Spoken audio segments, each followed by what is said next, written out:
Welcome to Telangana rising news.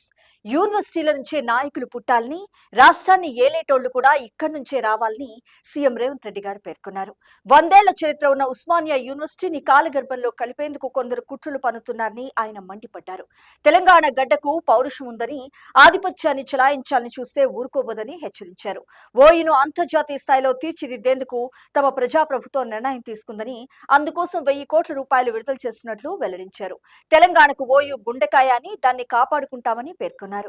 గుండెల నిండా Osmania university అంటే అభిమానం ఉందంటూ పేర్కొన్నారు. ఇక్కడ మరొక ముఖ్యమైన అంశం చూసినాం.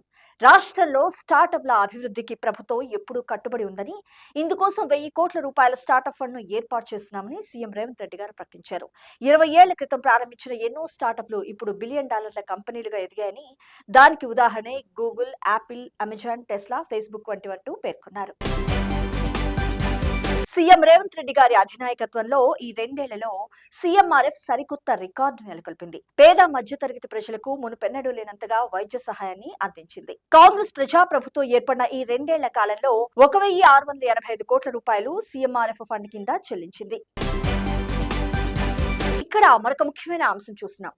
ఫుట్బాల్ దిగ్గజం అర్జెంటీనా ఆటగాడు Lionel Messi the GOAT tour India 2025 లో భాగంగా హైదరాబాద్ వస్తున్నారు. డిసెంబర్ 13వ తేదీన శనివారం నాడు హైదరాబాద్ వస్తున్న మెస్సీ ఉప్పల్ స్టేడియంలో ఆ రోజు నిర్వహిస్తున్న ఫ్రెండ్లీ ఫుట్బాల్ మ్యాచ్ లో ముఖ్యమంత్రి రేవంత్ రెడ్డి గారితో తలపడనున్నారు. ఇక్కడ మరొక ముఖ్యమైన అంశం చూస్తున్నాం. బీఆర్ఎస్ హయాంలో రాష్ట్రం అన్ని విధాలా తీవ్ర విధ్వంసానికి గురైందని, ఇక ఆ పార్టీకి అధికారం కాలేనని PCC chief MLC Mahesh Kumar Goud గారు స్పష్టం చేశారు.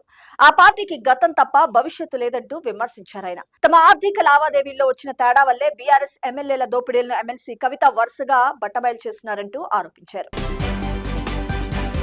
తెలంగాణను గ్లోబల్ ఇన్నోవేషన్ హబ్ గా మార్చాలనే లక్ష్య సాధనలో Telangana AI innovation hub, life sciences hub, one hub కు దీటుగా ఇంక్యుబేషన్ సెంటర్స్ ను తీర్చిదిద్దుతామంటూ ప్రకటించారు మంత్రి దుద్దిళ్ల శ్రీధరబాబు గారు. తాము స్టార్టప్లను కేవలం చిన్న కంపెనీలుగా చూడలేదని, సమాజం ఎదుర్కొంటున్న అనేక సమస్యలకు వినూత్న పరిష్కారాలు అందిస్తూ కొత్త ఉద్యోగాలను సృష్టించే ఎకనామిక్ ఇంజన్స్ గా చూడబోతున్నామంటూ వెల్లడించారు. ఇక్కడ మరొక ముఖ్యమైన అంశం చూసినాం. హైదరాబాద్ మహానగరంలో కొత్తగా 373 కాలనీలకు ఆర్టీసీ బస్సులను కనెక్ట్ చేసినట్లు రవాణా శాఖ మంత్రి పొన్నం ప్రభాకర్ గారు స్పష్టం చేశారు. బుధవారం రాణిగంజ్ ఆర్టీసీ డిపోలో ఎలక్ట్రిక్ బస్సులకు జెండా ఊపి ప్రారంభించారు. అనంతరం మాట్లాడుతూ రాష్ట్రాన్ని, నగరాన్ని కాలుష్యం నుంచి కాపాడేందుకే ఎలక్ట్రిక్ బస్సులను ప్రవేశపెట్టామంటూ తెలిపారు.